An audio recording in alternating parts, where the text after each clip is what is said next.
This water is mine, all of it. If you come near, you'll regret it. I claim this water forever.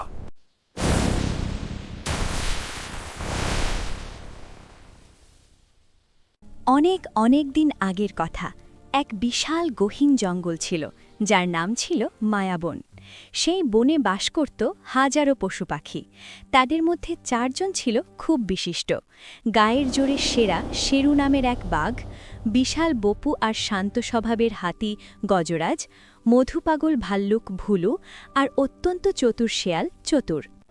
সাধারণত বনের নিয়মে বাঘের সাথে অন্যদের বন্ধুত্ব হয় না, কিন্তু মায়াবনে একটা অদ্ভুত শান্তি ছিল।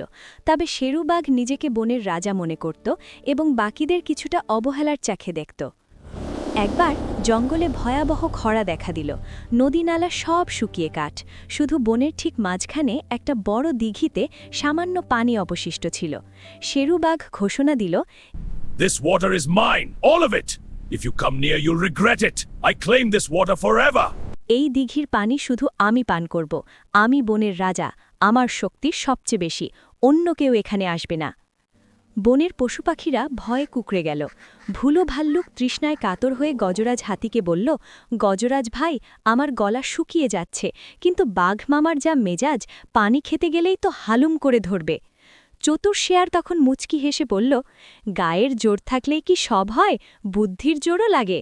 তোমরা চিন্তা করো না, আমি একটা ব্যবস্থা করছি। পরদিন সকালে শেরুবাঘ দিঘির পাড়ে একা বসে পাহারা দিচ্ছিল। হঠাৎ বনের কিনারা থেকে কিছু অদ্ভুত শব্দ এলো। লোভী একদল শিকারী বনে ঢুকেছে। তারা জানে যে পানির অভাবে বাঘটি এই দিঘির আশেপাশেই থাকবে। তারা খুব সাবধানে একটা মজবুত জালের ফাঁদ পাতল এবং তার উপর লোভনীয় মাংসের টুকরো রেখে দিল। শেরুবাঘ মাংসের গন্ধ পেল।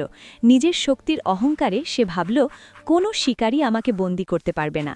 এই ভেবে সে মাংসের ওপর ঝাঁপিয়ে পড়ল, আর সাথে সাথেই খাটাস, বিশাল এক জাল উপর থেকে পড়ে শেরুকে আষ্টপিষ্টে বেঁধে ফেলল। শেরু যত গর্জন করে আর নড়াচড়া করে, জালের বাঁধন তত শক্ত হয়। সে ভয়ে চিৎকার করতে লাগল, বাঁচাও, কে আছো, আমাকে বাঁচাও। শেরুর গর্জন শুনে সবার আগে সেখানে পৌঁছল চতুর শেয়াল। তাকে দেখে বাঘ বলল, ভাগ্নে, আমাকে বাঁচা, আমি কথা দিচ্ছি আর কোনোদিন তোদের ধমক দেব না।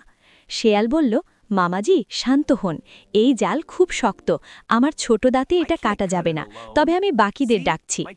শেয়াল দ্রুত গিয়ে গজরাজ হাতি আর ভুলু ভাল্লুককে ডেকে আনল। হাতিকে দেখে বাঘ লজ্জিত হল, কারণ সে হাতিকে পানি খেতে দেয়নি। কিন্তু গজরাজ বলল, বিপদের সময় পুরনো শত্রুতা মনে রাখতে নেই।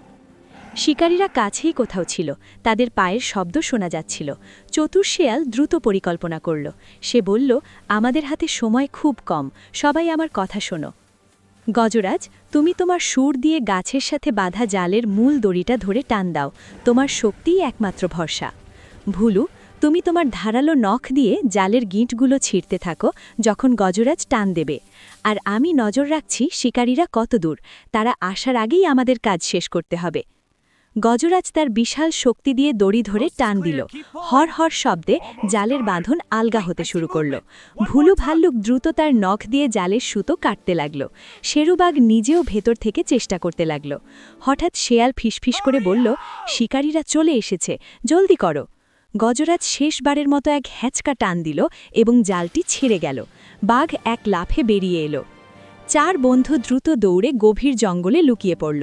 শিকারীরা এসে দেখল তাদের জাল ছেঁড়া এবং শিকার পালিয়েছে। তারা হতাশ হয়ে ফিরে গেল।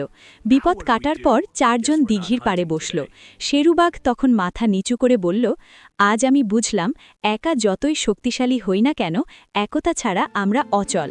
গজরাজের শক্তি, ভুলুর নখ আর শেয়ালের বুদ্ধি না থাকলে আজ আমি মারা যেতাম। সেদিন থেকে শেরুবাঘ দিঘির পানি সবার জন্য উন্মুক্ত করে দিল।